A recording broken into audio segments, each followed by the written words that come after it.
Here's how to turn on guided access on an iPad without a home button.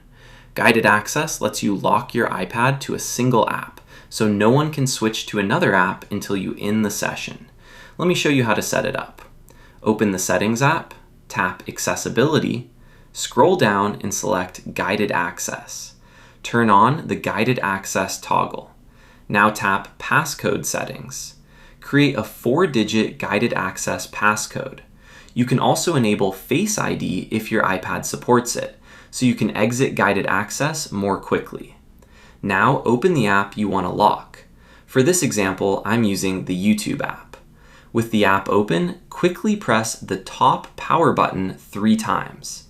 If the Accessibility Shortcuts menu appears, tap Guided Access. Before starting, you can customize what users are allowed to do.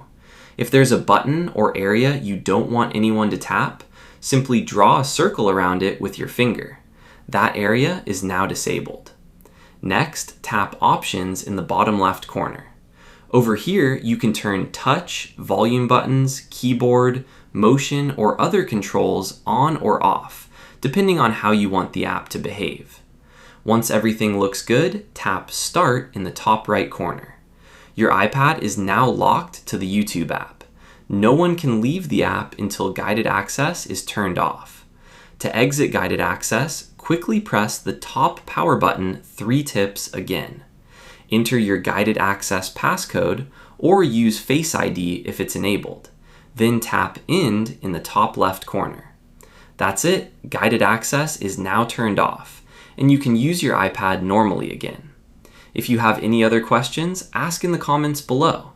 Don't forget to like this video and subscribe for more iPad tips and tutorials.